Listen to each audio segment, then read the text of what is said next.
To jama'a mu na MBT yau zan nuna muku yadda muka yi amfani da English wheel muka yi forging na front mudguard na wannan keke da nake yi. Wannan size 20 inch keke da yanzu haka muke yi ne a cikin factory, sannan ga front mudguard nashi mun riga da mun yi forging nashi kuma ga result da aka samu. So na biyu shine mudguard na baya da za mu yi forging kamar yadda kuke gani. Yanzu haka ba mu yi aikin sa ba, nace bari in yi aikin tare da ku. Wannan shine metal sheet da muka yi transforming nashi da koma wannan design da kuma shape, sannan the result is very incredible. So wannan kuma shine English wheel da kwanaki muka kera muka ce muku mun yi aiki da shi, sannan mun gwada sakamako ya bamu design mai kyau. Yau kuma za mu yi aiki da shi a gaban ku tare domin mu forging na wannan mudguard din tare. Wannan shine metal sheet da za mu yi amfani 1mm ne kamar yadda kuke gani, sannan gashi already mun yanka size da muke so tsawon ya kasance.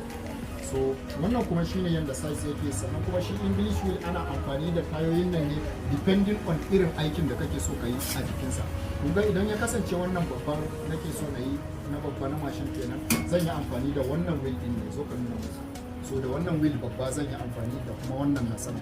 Idan ya kasance kuma karamin aiki ne zan canje wheel din depending on irin tasks da kake so, aiki da kake so ka yi, shine ya danganci irin taya da zaka samu ka yi amfani da shi. So yanzu da wannan taya za mu yi amfani da kuma wannan babba, sannan mai forging na wannan wheel din.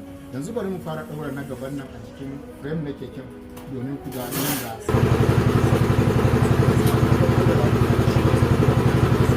a matsayin bayan mudguard ina kuma nake so ya zama a ciki. So nan shi ya kyau, nan shi muke so ya fito a baya, nan kuma shi ne ciki. So zan fara amfani da guduma na, sannan kuma zan fara buge gefe ne ya zama interval na kowane gudu da zan yi ana samun at least 1 inch tsakanin bugu zuwa bugu.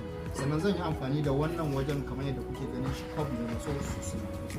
Nan wajen kun ga yadda cob yake ya dauko misali cob na mudguard, zan ajiye shi a inda nake so na fara bugawa, ina adjusting na kwano na har in samu wannan design. So yanzu za mu fara hitting tare da ku kamar yadda kuke gani.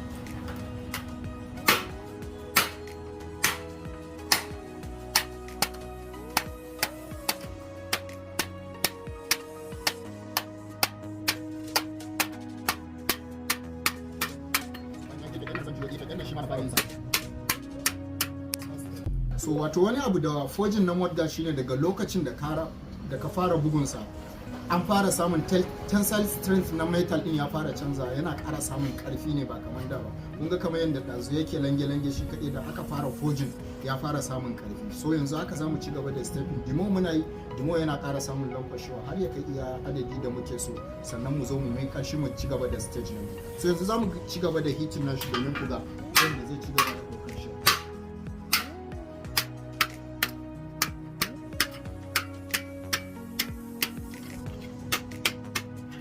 Bayan na gama da buga gefen nan, zan zo in ci gaba da buga tsakiyar, sannan in kai shi ma step ɗaya domin ya samu ya ta.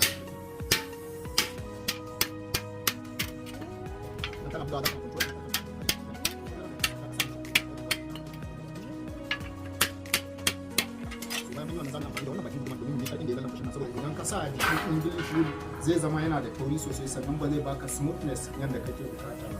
So za mu yi amfani da shi a hankali mu bubbuga.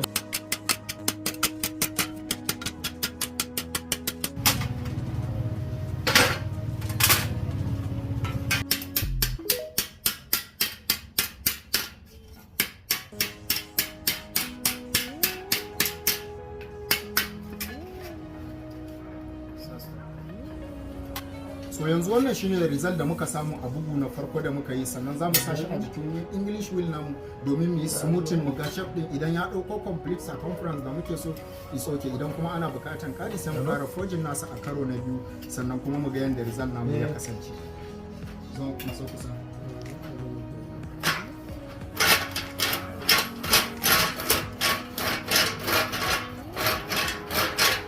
A lokacin da ka fara amfani da English wheel kamar yadda kuke gani, matso kusa, kun ga kamar yadda na fara har ya fara daukan smoothing na shape da nake so. Lankwasa nan kun ga inda na goga daya biyu yayi smooth, a yayin da inda wheel bai taba ba bai smooth ba. So amfanin wannan English wheel din saboda ya bamu equality a aikin da muke yi.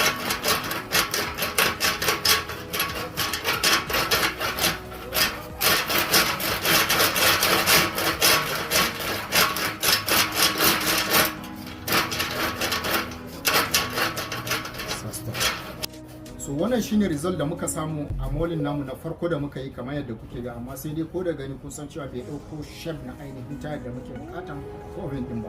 So yanzu za mu sa a jikin keken mu gwada, sannan kuma yanda abin da muke bukata ya kasance mu gani, sai mu kara buga shi mai forging din. So kun ga nan bai kwanta yanda ya kamata ba, bai dauko ainihin circumference din ba. So yanzu za mu kara buga shi da guduma domin mu kara lankwasan nan din ya kara curve mai kyau, sannan kuma mu miƙar shi mu sa kara gwada result na aikin. So yanzu a forging na biyu za mu yi amfani da karamin guduma saboda ba ma so karfen ya jawo sosai, iya karfin dukan da ka masa iya karfin lankwashewa da zai. So za mu yi amfani da wannan guduma domin mu ci gaba da forging dinsa ya dauko mana shape da muke so. So kun ji karan karfen ya canza bayan mun yi duka na farko, tabbacin cewa karfe ya jawo.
So yanzu mun gama forging na mudguard, yanzu za mu samu gwada a gwadawa na karshe, sannan mu ga yadda ya fitting na tayan a jikin keke.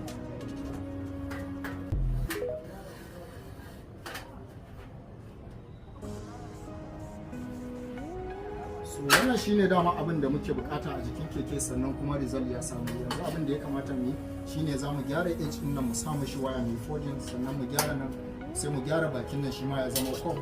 Aikin mudguard ya kare, sai mu masa haida inda za a yi attaching a cikin keke ya zama.